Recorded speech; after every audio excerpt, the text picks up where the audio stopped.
नमस्कार सभी दर्शकों को। मेरा नाम है अनंत सेठ और मैं मिशन ब्लू की तरफ से आपको डॉक्टर स्टॉक में स्वागत करता हूँ।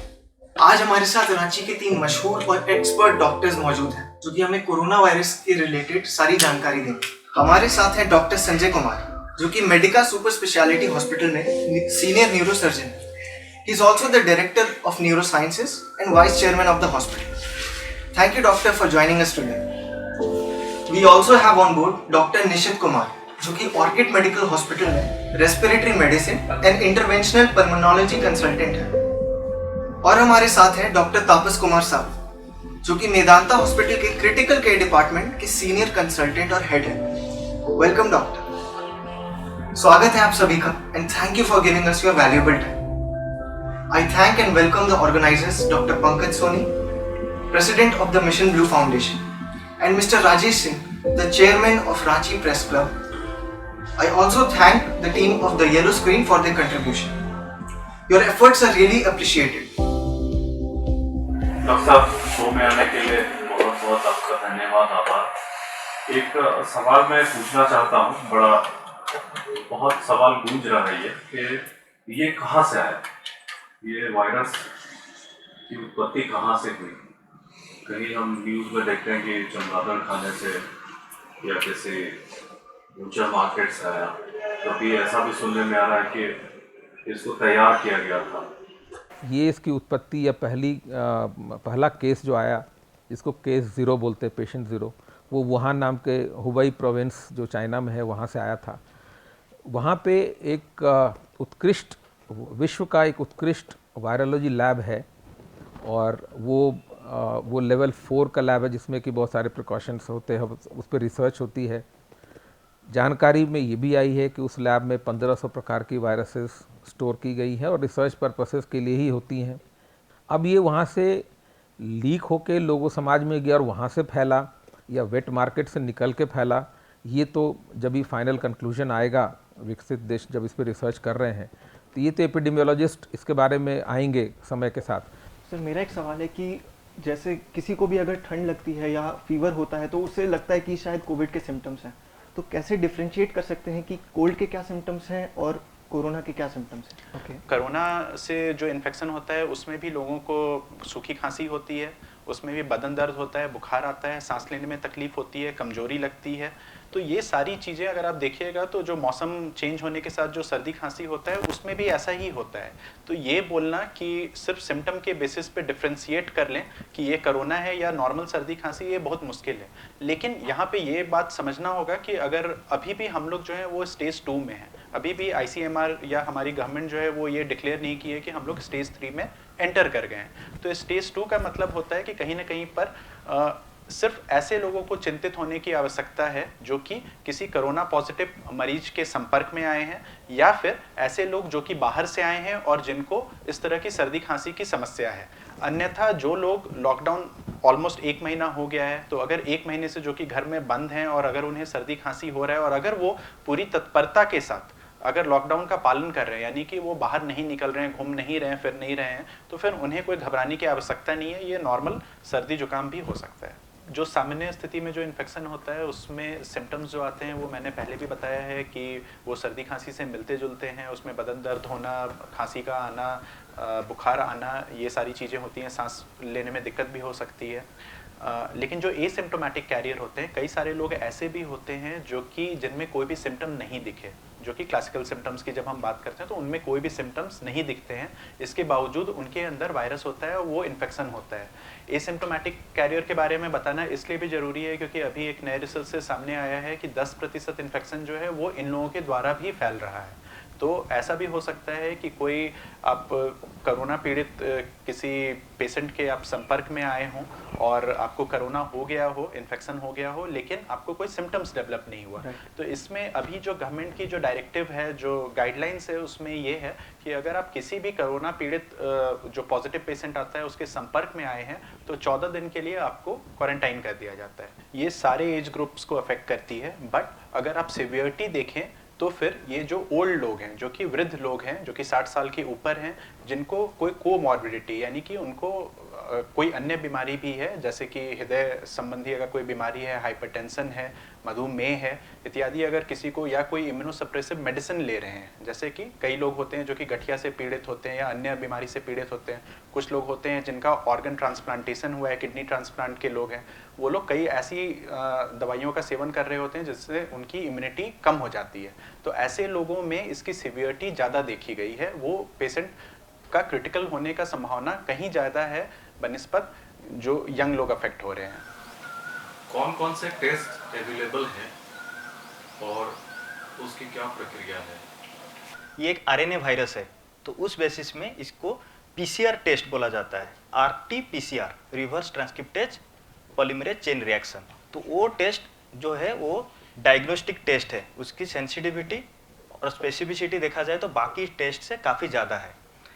उसके साथ अगर हम लोग वो ठीक टाइम पे करते हैं तो नॉर्मली वो टेस्ट जो होता है वो मिनिमम 2 दिन 48 आवर मिनिमम उसकी टाइम पीरियड रहता है वो टेस्ट के रिपोर्ट आने के लिए। बाकी देश में अभी स्टार्ट हो गया है, इंडिया में भी कुछ स्टेट्स अभी ऑलरेडी वो स्टार्ट कर चुके हैं। वो होता है रैपिड एंटीबॉडी टेस्ट, जिसको हम लोग आधे घंटे से 1 घंटे के अंदर हम लोग कर सकते हैं। यहाँ पे हम लोगों को देखना है जो आरटी-पीसीआर टेस्ट होता है वो नाजोफेरिंजियल स्वाब या नाक के अंदर से हम लोग स्वाब लेते हैं और वो टेस्ट हम लोग उसको करते हैं, या फिर बलगम, अगर कोई पेशेंट बलगम निकाल पाता है या फिर पेशेंट अगर वेंटिलेटर पे है तो नाक की नली जो हम लोग वेंटिलेटर पे डालते हैं उसके थ्रू में जो सिक्रेशन निकलता है उसको टेस्ट के लिए यूज किया जाता है। लेकिन जो रैपिड एंटीबॉडी टेस्ट है वो ब्लड सैंपल से हम लोगों को टेस्ट किया जाता है कि ये कम समय में हम लोगों को रिपोर्ट दे सकता है। बट इसकी बहुत सारे फैलेसीज है, अभी तक ये क्लियर नहीं हुआ है कि अगर ये रिपोर्ट पॉजिटिव आता है तो उसको कोरोना है, या अगर ये नेगेटिव भी आता है तो उसको कोरोना नहीं है। तो क्योंकि नॉर्मली जो एंटीबॉडी टेस्ट होता है वो मिनिमम 12 से 14 दिन के बाद शरीर में एंटीबॉडी प्रोडक्शन होता है। तो उस फेज में हम लोग वो राइट टाइम में पेशेंट को टेस्ट कर रहे हैं, जो कोरोना के पेशेंट है वो हम लोगों को इमीडिएटली इतना पता नहीं चलता है, जो हम लोग हेल्थ केयर वर्कर्स होते हैं या डॉक्टर्स होते हैं, कि किसको वो टेस्ट करना चाहिए। क्वारंटाइन होने को लेकर के बहुत ज़्यादा घबराहट, डर लोगों के बीच में है और ऐसा देखा गया है कि पूरे हिंदुस्तान में, हमने रांची में भी देखा है कि इस प्रक्रिया से बचने के लिए लोग बीमारी को छुपा रहे हैं, महामारी इससे बढ़ रही है। तो इस प्रक्रिया को जरा आप विस्तार से बताइए ताकि लोग समझ पाएं कि इसकी क्या प्रक्रिया है और इससे वो घबराहट कम हो उनकी। क्वारंटाइन और आइसोलेशन को लेकर बहुत सारी भ्रांतियां हैं कि, और कई बार हम लोग रोज पेपर में पढ़ते हैं, रोज न्यूज़ में सुनते हैं कि क्वारंटाइन हो गए, आइसोलेट कर लिए। तो इन दोनों के बीच में कुछ डिफरेंस है।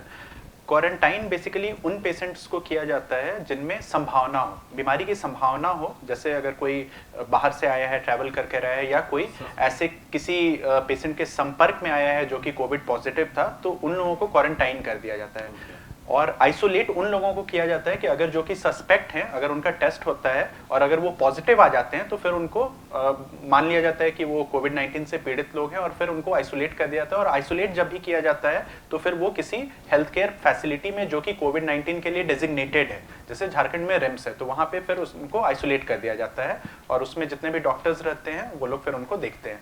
क्वारंटाइन घर पे भी सेल्फ क्वारंटाइन भी किया जाता है, जैसे कि अगर आपको पता चला है कि आप किसी के संपर्क में आए हैं, आप हेल्थ केयर जितने भी जो फैसिलिटीज़ हैं, जो हेल्थ केयर गवर्नमेंट की मशीनरी है, आप उनको इन्फॉर्म करते हैं, तो गवर्नमेंट कई बार बोलती है कि आप सेल्फ क्वारंटाइन या होम क्वारंटाइन हो जाइए, कि आप घर में बाकी लोगों से आप अपने आप को दूर कर लीजिए, 14 दिन तक आप घर में रहिए। अगर सिम्टम डेवलप करता है तो फिर आप गवर्नमेंट को इन्फॉर्म कीजिए।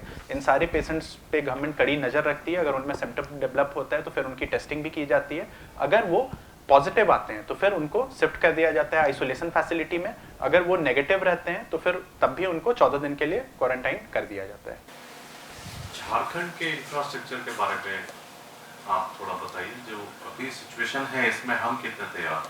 झारखंड के परिप्रेक्ष्य में अगर देखें तो हमारे यहाँ उस तरह से बहुत ज़्यादा विदेशों से आए हुए लोग की संख्या कम है, और बहुत सारे ऐसे लोग हैं जो इंटरनेशनल एयरपोर्ट्स पे लैंड किए हैं, वहाँ से रोड से या विभिन्न जगह होते हुए या फिर डोमेस्टिक फ़्लाइट से या ट्रेन से लोग आए हैं।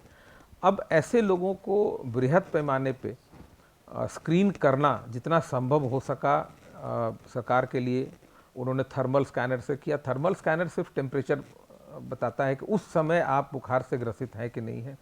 हमारे राज्य में ये देर से आया, और जब भी आया तो उस समय टेस्टिंग की व्यवस्था कुछ कम थी, और हमारा जो सबसे बड़ा मेडिकल कॉलेज है रिम्स, उसके पहले जमशेदपुर में एक टेस्टिंग सेंटर आई जो RT-PCR का था। उसके बाद काफ़ी समय के बाद रिम्स में आया, और अभी धनबाद मेडिकल कॉलेज में भी है, और 3-4 दिन पहले इटकी TB सैनिटोरियम में भी ये टेस्टिंग की व्यवस्था की गई है। और इटकी जो लैब है वो BSL 3 लैब है, सबसे अच्छा लैब है इसके मामले में। और वहाँ पे लेकिन वहाँ पे जो मशीनें लगाई गई हैं वो एक बार में कम नंबर ऑफ़ टेस्ट 12 ही कर पा रहे हैं। रिम्स में 96 एक बार में कर पाते हैं। ये काफ़ी टीडियस जॉब है। लोग हमेशा बोलते हैं टेस्ट बढ़ा क्यों नहीं रहे हैं, सब लोगों का कहना है टेस्ट बढ़ा क्यों नहीं रहे, काफ़ी टीडियस काम है। और 2 तरह की मशीनें होती हैं, एक ऑटोमेटिक एक्सट्रैक्टर होती है, एक मैनुअल एक्सट्रैक्शन। तो हमारे यहाँ ऑटोमेटिक मशीन्स नहीं है, मैनुअल एक्सट्रैक्शन होती है। तो निश्चित रूप से हमारे राज्य में जितनी टेस्ट होनी चाहिए उतनी नहीं हो पा रही है।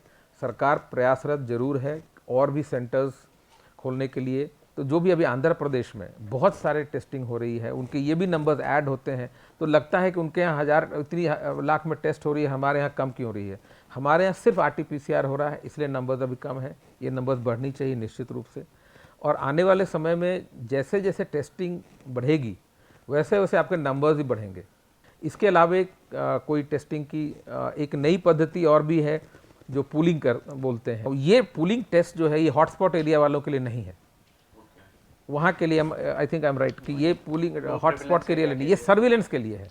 ऐसी जगहों पे जहाँ पे कि केसेस आ रहे हैं लेकिन अभी हॉटस्पॉट एरिया डिक्लेयर नहीं हुए हैं। बाकी राज्यों में एक टास्क फोर्स की तरह बनाई गई है, सिर्फ यही काम करेंगे। टास्क फोर्स में एडमिनिस्ट्रेटिव लोग तो निश्चित रूप से रहते हैं क्योंकि क्रियान्वयन तो उनके ही हाथ में रहता है। उसके अलावा कुछ प्राइवेट हॉस्पिटल्स भी हैं जहाँ पे कि सरकारी पहुँच नहीं है, तो कुछ प्राइवेट हॉस्पिटल्स को उसमें कन्वर्ट कर दिया गया है। अगर इस तरह से सारे अस्पताल कोविड सेंटर में कन्वर्ट होते चले जाएंगे तो फिर हमारे पास नॉर्मल पेशेंट्स के इलाज के लिए अस्पताल नहीं बच पाएगी। ये भी बहुत बड़ी समस्या है। हॉस्पिटल्स में 2 टीम हो जाती है, एक टीम क्वारंटाइन में रहे, सेल्फ क्वारंटाइन में, और दूसरी टीम काम कर रही है।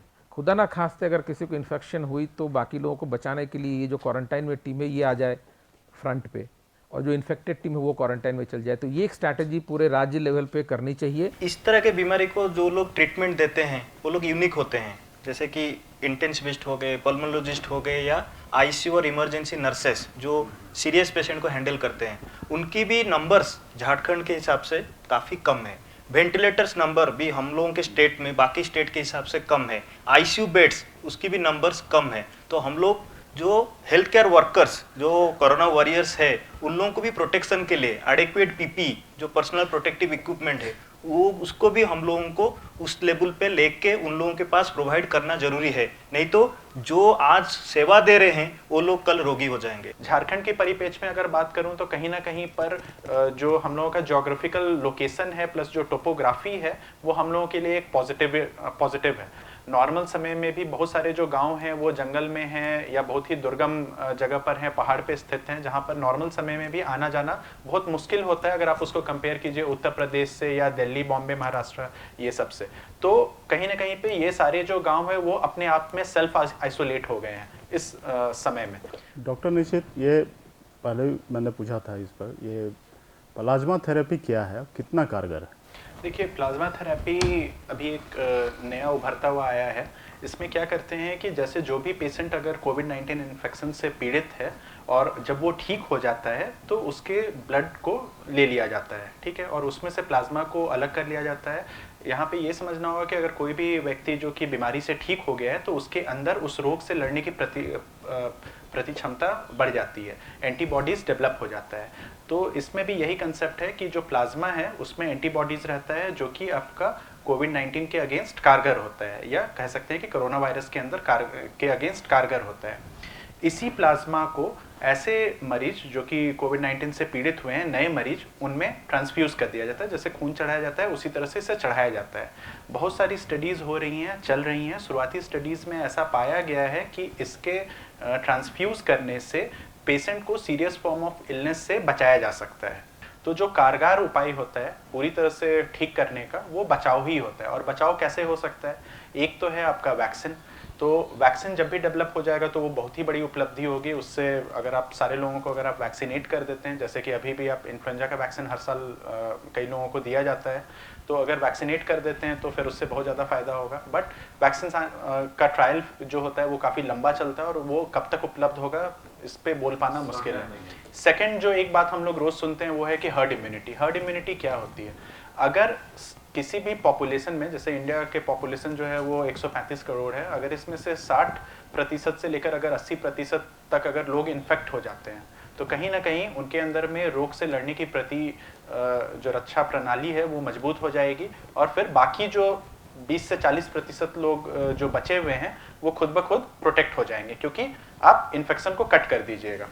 लेकिन इसमें भी ये प्रॉब्लम है कि हर्ड इम्यूनिटी डेवलप करने के लिए हम लोग कितना रेडी हैं। अगर आप दूसरे कंट्रीज़ की तरफ देखें तो यूके में ये बात चली थी कि हम लोग हर्ड इम्यूनिटी डेवलप कर लेंगे और फिर हम लोग प्रोटेक्ट हो जाएंगे, लेकिन वो वहाँ पे कारगर नहीं हुआ, क्योंकि अगर हर्ड इम्यूनिटी डेवलप करने की कोशिश करते हैं तो कोई नहीं जानता है कि मोर्टेलिटी कितनी होगी। आप अगर यूके की ही बात करें तो वहाँ पे हज़ारों की संख्या में लोग मरे हैं। इंडिया का पॉपुलेशन बहुत ही ज़्यादा है, तो अगर इंडिया में अगर हर्ड इम्यूनिटी की बात की जाए तो हो सकता है कि हम लोग लाखों करोड़ों लोग को खो दें। और ये जो हर्ड इम्यूनिटी भी है, कोरोना वायरस की 4 टाइप्स है, अल्फा, बीटा, गामा, डेल्टा। तो ऐसा भी हो सकता है कि ये वायरस जो है म्यूटेशन फॉर्म में एवरी 2 to 3 मंथ्स में फिर से आए, तो वो फॉर्म जो रहेगा हो सकता है कि जो अभी हम लोग जो फेस कर रहे हैं वो नहीं हो। तो हम लोग वैक्सीन के ऊपर या हर्ड इम्यूनिटी के ऊपर डिपेंड नहीं कर सकते हैं। अगर किसी एक चीज के लिए ऊपर हम लोग भरोसा कर सकते हैं वो है सोशल डिस्टेंसिंग और respiratory and personal hygiene maintain करना। तो अभी सीडीसी के डायरेक्शन के हिसाब से हर एक बंदे को जो है वो क्लॉथ मास्क यूज करना चाहिए, वो एक मैंडेटरी कर दिए हैं। कोई अगर हॉस्पिटल में है तो हॉस्पिटल में जो नॉर्मल हम लोग पेशेंट देख रहे हैं या हॉस्पिटल के हेल्थ केयर वर्कर्स के लिए सर्जिकल मास्क जो 3 प्लाई मास्क सर ऑलरेडी बोले उसको यूज कर सकते हैं। और जो लोग ओनली कोविड पेशेंट या Covid suspect high risk patient को देख रहे हैं उन लोगों को N95 मास्क पहनना है। अब रहा कि क्लॉथ मास्क आप नॉर्मली हम लोग घर में होममेड क्लॉथ मास्क को ज़्यादा एडवाइज किया जा रहा है, या आप अगर कहीं से बाहर से खरीद के भी ला रहे हैं तो क्लॉथ मास्क ही लाए, क्योंकि already shortage all over the world N95 और सर्जिकल मास्क के लिए है, तो आपको क्लॉथ मास्क यूज करना है। सेकेंड पॉइंट, क्लॉथ मास्क आपको कैसे क्वालिटी का बनाना है, उसका एक प्रिंसिपल है, आप उसमें लाइट नहीं देख सकते। अगर आप सनलाइट को दिखा रहे हैं तो क्लॉथ मास्क में आप लाइट पास नहीं करना चाहिए, बट आप ब्रीदिंग कर सकते हैं। नॉर्मल आउटसाइड इंडिया जो डेवलप कंट्री है उनके लिए वो ट्रैश कैन अलग से एक बनाया गया है कि आप इस तरह के जो डिस्पोजेबल्स है उसको आप सही जगह पे डिस्पोज करें, नहीं तो वो इन्फेक्शन ज़्यादा फैलाएगा अगर आप इधर उधर कहीं उस डिस्पोजेबल मास्क को फेंक रहे हैं। क्लॉथ मास्क का फायदा हमारे लिए ये है कि आप उसको सफाई कर सकते हैं, उसको सनलाइट में सुखा सकते हैं, हॉट आयरन मार के उसको आप वायरस या बैक्टीरिया कुछ भी रहेगा उससे वो उनको डेथ भी हो सकता है। तो ये सबसे बड़ा एडवांटेज है। और अब जो ऑलरेडी सर बोले कि खोलने का प्रक्रिया भी आपका एक अलग से है, आप पीछे से खोलना चाहिए, ऐसा नहीं है कि हाथ ऊपर टच करके उसको आप खींच के निकाल रहे हैं। और सबसे इंपॉर्टेंट चीज है क्लॉथ मास्क पहनने या सर्जिकल मास्क पहनने, आपका नोस्ट्रिल जो है वो कवर होना चाहिए और ओवरऑल आपकी मुंह को पूरी तरह से कवर होना चाहिए।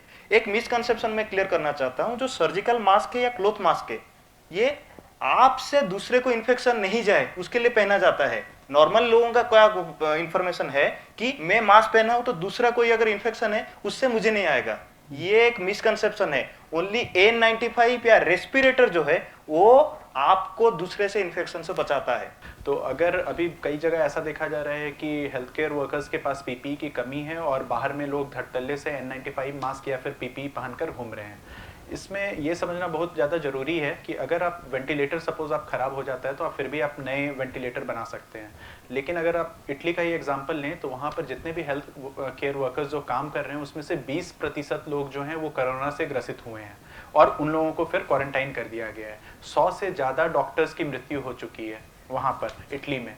तो जहाँ तक बात है वेंटिलेटर्स की, मशीन की, मेडिसिन्स की, ये सब आप रिप्लेस कर सकते हैं, कम समय में आप फिर से बना सकते हैं, फिर से आप सप्लाई में ला सकते हैं। But doctor, health care workers, ये सारे लोग जो हैं वो इररिप्लेसेबल हैं। अगर ये लोग अगर इनको मृत्यु हो जाती है या अगर ये क्वारंटाइन हो जाते हैं तो फिर बहुत ही मुश्किल हो जाएगी। फिर इस जो स्थिति उत्पन्न हुई है, जो पैंडेमिक उत्पन्न हुआ है, इसे रोक पाना ऑलमोस्ट इम्पॉसिबल हो जाएगा। बहुत से पेशेंट्स हैं जिन्हें क्वारंटाइन में रखा जा रहा है और उसके बाद 2 से 14 दिन का जो इंक्यूबेशन पीरियड है, उसके बाद जब वहाँ से ठीक होकर निकलते हैं तो उन्हें क्या प्रिकॉशंस आगे लेने चाहिए कि वो फिर से उन्हें वापस अटैक ना हो जाए वायरस का? बिल्कुल ये नहीं माने कि अब दोबारा आपको कोई ना तो इन्फेक्शन होगा या आपको कुछ नहीं होगा और आपने कोई जंग जीत ली या आपको कोई स्टैंप मिल गया कि आप एकदम फ्री। नहीं, सबसे इम्पॉर्टेंट जो सोशल डिस्टेंसिंग है, ये हम लोगों को आने वाले बहुत लंबे समय तक इस चीज़ को पालन करना है। कभी कभी इक्का दुक्का केस आएंगे और वो लोगों को फैला सकते हैं, जो री इमर्जेंस ऑफ केस बोलते हैं। तो आपको मास्क पहनना या हाथ धोना, साबुन पानी से जो हाथ धोना है, और जहाँ उनके पास अगर साबुन पानी नहीं है तो सैनिटाइज़र इस्तेमाल करना है। इसलिए ये 14 दिन तो स्ट्रिक्ट निगरानी में रहनी है, लेकिन उसके बाद आप खुद को समझ के चलिए कि ये फिर से हो सकता है अगर आपने सोशल डिस्टेंसिंग का और ये बाकी गाइडलाइंस का पालन नहीं किया तो। और दूसरी बात है कि कुछ पेशेंट्स ऐसे देखे गए हैं जिनको कोरोना पॉजिटिव था, वो उनके सेकेंड और 2 टेस्ट नेगेटिव हो गए, वो समाज में वापस आ गए और उसके बाद फिर से उनको ये इन्फेक्शन पॉजिटिव आई है। तो हर एक हॉस्पिटल्स को सबसे पहले जो पेशेंट्स आ रहे हैं उसमें एक हॉस्पिटल एक टीम बना दे जो कि एक स्क्रीनिंग टीम के रूप में हो, उसमें जो स्पेशलिस्ट हो सकते हैं, पल्मोनोलॉजिस्ट हैं, एक रेडियोलॉजिस्ट है, और इस तरह के कि जिस तरीके से भी हॉस्पिटल से एक तो क्लिनिकल बेसिस पे कर सकते हैं और दूसरा अभी जो डॉक्टर तापस ने कहा कि जहाँ बहुत आपको डाउट लग रहा है सीटी थोरैक्स करके आप देख रहे हो, क्योंकि जब भी सरकार अलाउ करेगी हॉस्पिटल्स में भी टेस्टिंग करने के लिए, कहे कि अभी तो सिर्फ 4 सेंटर्स में हो रहे हैं और बाकी लोगों का इलाज तो सभी अस्पतालों में हो रहा है, तो जहाँ कहीं भी थोड़ा भी अगर डाउट हो रहा है तो उसको छिपाए, मरीज भी नहीं छिपाए, हॉस्पिटल भी नहीं छिपाए, और उनको जो सरकार ने हर एक ज़िले में डेजिग्नेटेड कोविड हॉस्पिटल्स बनाए हैं वहाँ पे भेज देना चाहिए। बिकॉज एक एक केस सरकार को इन्फॉर्म करनी चाहिए और सरकार को उसको डेटा बनाने में मदद आएगी। और अगर कोई गलती से पेशेंट छूट गया तो समाज में अगर पड़ा हुआ है तो बहुत लोगों को इन्फेक्ट कर देगा। एक सवाल था डॉक्टर तापस आपसे कि क्या कोई ऐसा केस हुआ है कि किसी प्रेग्नेंट लेडी जो कि कोरोना ग्रसित है उन्होंने इस दौरान डिलीवरी दी हो? अभी जो सीडीसी के हिसाब से ये इन्फॉर्मेशन है कि नॉर्मल डिलीवरी के बाद अगर कोविड पॉजिटिव माँ है तो उसके बाद वो ब्रेस्ट फीडिंग या जो नॉर्मल उसकी केयर होना चाहिए बेबी के लिए वो कंटिन्यू करना चाहिए। बट हमारे आईसीएमआर जो हमारे है वो उसी के जो गाइडेंस के हिसाब से अभी बोला जा रहा है कि हो सकता है तो एक्सप्रेस्ड मिल्क बेबी को दिया जाए, क्योंकि हो सकता है कि उसको वो फैला। बट अभी तक कोई अगर मुझे पूछेंगे कि कोई एविडेंस है जो कि स्ट्रांगली सपोर्ट करता है कि बेबी डिलीवरी हो गया तो बेबी को हो जाएगा या ब्रेस्ट मिल्क से हो जाएगा या डिलीवरी के टाइम में जो प्रोसीजर होता है या सर्जरी होता है उसके द्वारा ट्रांसफर हो जाएगा, ऐसा नहीं है। डॉक्टर साहब, महामारी से जो मृत्यु हो रही है उनकी बॉडीज़ को लेकर के बहुत कंफ्यूजन है। अभी हमने थोड़े दिन पहले देखा रांतू रोड में कोरोना वायरस से एक मृत्यु हुई थी और उनके अंतिम संस्कार में अंतिम संस्कार में वहाँ के लोगों ने विरोध किया था। सवाल सीधा ये है कि क्या जो मृतक हैं उनसे भी वायरस फैलता है या उसके लिए क्या प्रक्रिया अपनानी चाहिए? बहुत अच्छा सवाल है। मेडिकल फैक्ट्स ये है कि ये जो डेड बॉडी है, पॉजिटिव कोरोना पॉजिटिव पेशेंट का जो डेथ होता है ये हाईली इन्फेक्शियस है। उनको पहले क्या होता था कि उनको कफन एक सफ़ेद रंग की उसमें रैप करके बॉडी हैंड ओवर कर दी जाती थी, बट अभी तो ऐसा नहीं। पहला है कि कोई भी डेथ नोटिफाइबल है, गवर्नमेंट को नोटिफाई करनी है, ये फर्स्ट है। दूसरी चीज़ है कि ये जो डेड बॉडी है इसको अब डेथ के बाद डेजिग्नेटेड ट्रेंड लोग होने चाहिए अस्पताल में कि इसको कौन हैंडल करेगा। That is point number 1। Number 2, as far as possible ये डेड बॉडी को हॉस्पिटल के मॉर्चुरी में न रखने की ज़रूरत पड़े और इमीडिएटली जहाँ भी जाना है वहाँ पे उसको करना है। और ये पेशेंट जो डेड बॉडी है उसको एक प्लास्टिक कवर में रैप करनी चाहिए और जिप से क्लोज होनी चाहिए। उसके बाद जो the best is incineration, like उनको क्रीमेशन ही, electric crematorium is the best. World wide भी यही माना गया है, क्योंकि इनको बर्न हो जाने से उनके जो एशेज़ हैं ये एशेज़ इन्फेक्टिव नहीं है, उसमें वायरस नहीं पाई जाती है, बल्कि इस एशेज़ को लोग परिवार के लोग कलेक्ट करके जो मिट्टी के बर्तन में लेके जो रिचुअल्स करना है उसके लिए वो अलाउड भी है। सोशल मीडिया के माध्यम से कई अफवाहें भी चलते रहती है। उसमें एक अफवाह ये भी है कि हाइड्रोक्सीक्लोरोक्वीन से ओसाका ट्रीटमेंट हो सकता है क्या? अभी आरंभिक जितने भी रिपोर्ट्स आए हैं इस दवाई के विषय में, उसमें कॉन्फ्लिक्टिंग एविडेंसेस आए हैं। कई जगह पे ऐसा देखा गया है कि उससे कुछ फ़ायदा हो रहा है, और कई जगह पे अभी एक रीसेंट अमेरिका में एक स्टडी हुई है जिसमें पता चला गया है कि उससे फ़ायदा होने की जगह मोर्टेलिटी और ज़्यादा बढ़ गई, यानी कि जान का खतरा और ज़्यादा बढ़ गया है। तो अगर इस वक्त पे अगर आप बोले तो जितनी भी दवाइयों पे रिसर्च चल रहा है, किसी से भी कोई कॉन्क्रीट एविडेंस नहीं है कि इसका किसी से इलाज संभव है। कई चीज़ें हैं वायरल हो रही है। एक चीज़ और वायरल हो रहा है कि चाइनीज़ है वो गर्म पानी का भाप ले रहे हैं, वो कितना इफेक्टिव है? कहा जा रहा है कि भाई उससे कोरोना से निजात मिल सकता है या उसका संक्रमण को कम किया जा सकता है, तो ये कहाँ तक सच्चाई है? हम लोगों को ट्रस्टवर्दी सोर्सेस जैसे कि कुछ ऑर्गेनाइजेशन है जो कि इसके ऊपर सिंसियरली काम कर रहे हैं, जैसे कि CDC हो गया, WHO हो गया, इंडिया में ICMR हो गया, तो हम लोग उसी से रिलीज अगर कोई इन्फॉर्मेशन है तो उसको ही हम लोग एक्सेप्ट करें। गर्म भाप देना चाहिए, कोई इन्फॉर्मेशन ऐसा भी है कि नजल ड्रॉप डालना चाहिए, ऐसा भी बोला गया है। कल एक न्यूज आया है कि स्मोकर्स में ये 4 गुना कम होता है, तो ये इन्फॉर्मेशन लोग एक्सेप्ट ना करें, कल से ही लोग स्मोकिंग स्टार्ट कर दे कि हम लोगों को कोरोना नहीं होगा। तो कोई भी अफवाह या कोई भी रिमर्स को हम लोग एक्सेप्ट नहीं करें। क्या ये संक्रमण है जो ये मीट मछली ये सब भी खाने से फैलता है?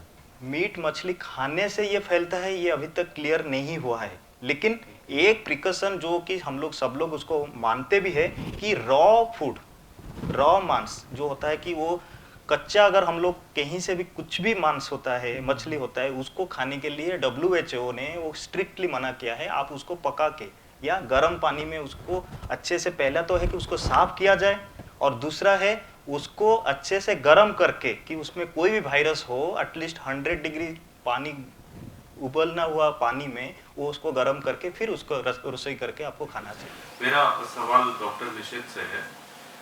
बहुत साधारण सा सवाल है, लेकिन लोगों के दिमाग में ये कौन रहा है। शुरुआत में ये जानकारी आई थी कि टेम्परेचर जैसे ही 26 डिग्री सेल्सियस होगा, WHO ने भी इस बारे में इंफॉर्मेशन दिया था। 26 डिग्री से जैसे ही बढ़ेगा तापमान तो कम्युनिकेट नहीं होगा वायरस। देखिए, अभी तक जितनी भी स्टडीज़ हुई हैं, कई सारी चीज़ें जो हैं वो आपके व्हाट्सएप यूनिवर्सिटी से आ रही हैं कि व्हाट्सएप पे हम लोग खबर पढ़ते हैं और उसे सच मान लेते हैं। तो पहली बात तो ये है कि ये एक नोवल कोरोना वायरस है, ठीक है। ये इससे पहले इसे कभी भी ऐसा इन्फेक्शन जो है कभी भी दुनिया में कभी देखा ही नहीं गया है, तो इसके बारे में बहुत सारी चीज़ें पता नहीं है, ठीक है।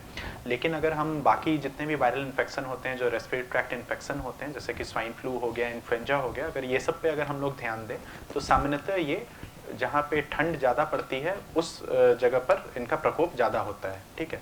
अभी शुरुआती बहुत सारे जो स्टडीज़ हुए हैं, उनके जो रिपोर्ट्स आ रहे हैं, उनके जो कंक्लूजन आ रहे हैं, उसमें ऐसा पता चला है कि कोरोना वायरस भी जो है बहुत ज़्यादा अगर उच्च तापमान रहता है तो उसमें अपनी इन्फेक्टिविटी की जो शक्ति है वो कमज़ोर पड़ जाती है उसकी, ठीक है।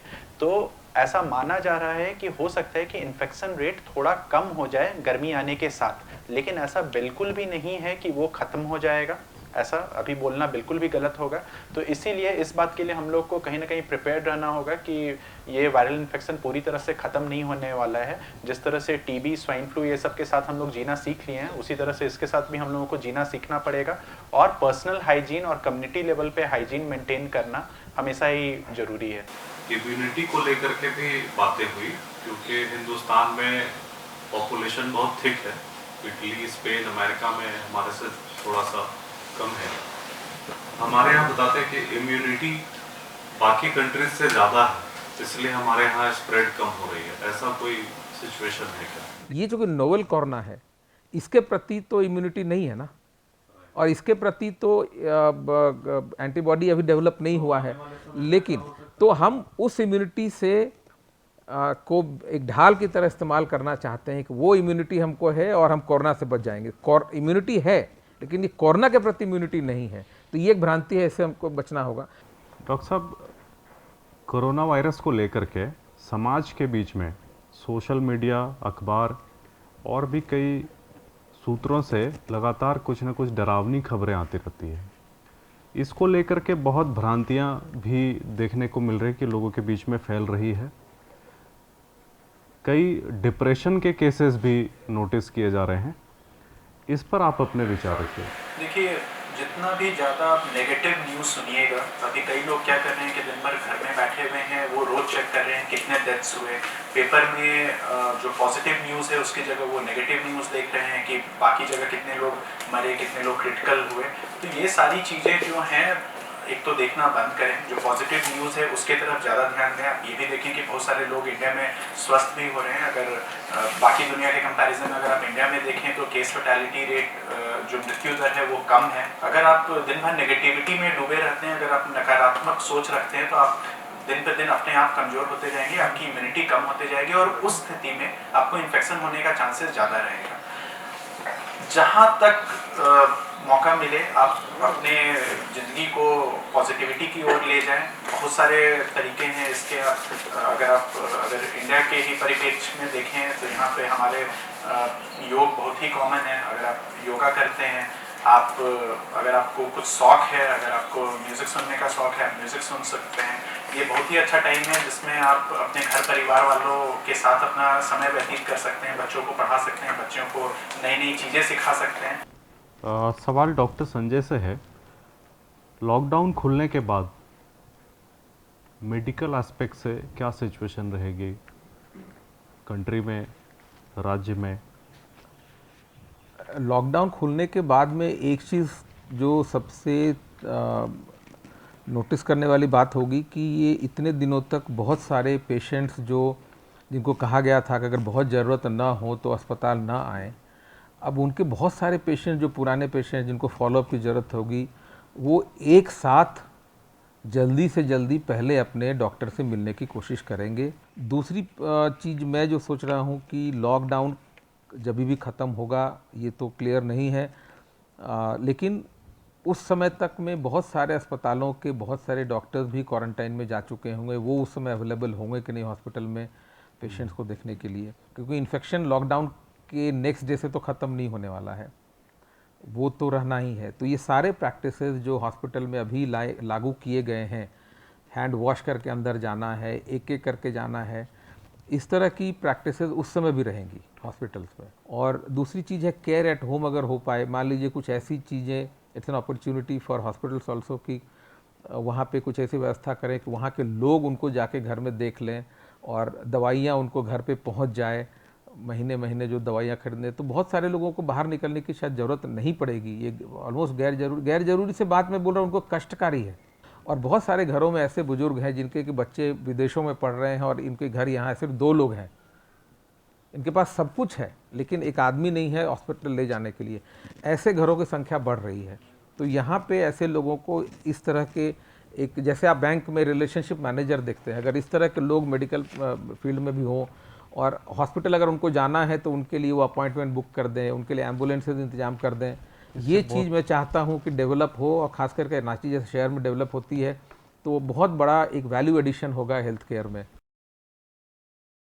कहते हैं कि prevention is better than cure. सब जानते हैं कि इस बीमारी में क्योर तो है नहीं, सिर्फ बचा प्रिवेंशन। तो बेटर शब्द तो हट गया। अब सब जानते हैं प्रिवेंशन के लिए क्या करना है।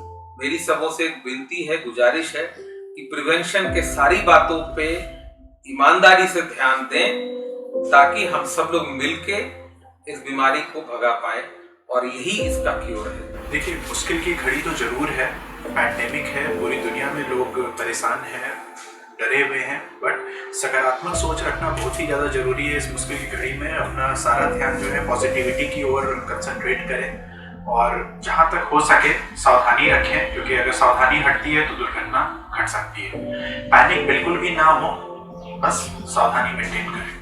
स्कूल से हम लोग तो एक चीज हम लोग सारे लोग सुने हैं कि यूनाइटेड वी स्टैंड, बट ये एक ऐसी बीमारी है जहाँ पे सेपरेटेड वी स्टैंड। बिकॉज अगर हम लोग सोशल डिस्टेंसिंग को हटाए तो हारना तो मस्ट है, तो इसीलिए सोशल डिस्टेंसिंग को आपको मेंटेन करना है। आप सभी का इस सेशन के लिए बहुत बहुत धन्यवाद। Doctor Pankaj and mister Rajesh, आप दोनों का इस शो को ऑर्गेनाइज करने के लिए बहुत बहुत धन्यवाद। आज हमें ऐसी बहुत सी जानकारी मिली है जो हमारे लिए और हमारे दर्शकों के लिए बहुत ज़्यादा महत्वपूर्ण है। ये जंग हमें और आपको मिलकर ही जीतनी है। गवर्नमेंट के लॉकडाउन रूल्स का पालन करिए और सिर्फ रिलायबल सोर्सेज की इंफॉर्मेशन को ही ट्रस्ट कीजिए। Thank you so much for watching. We will see you.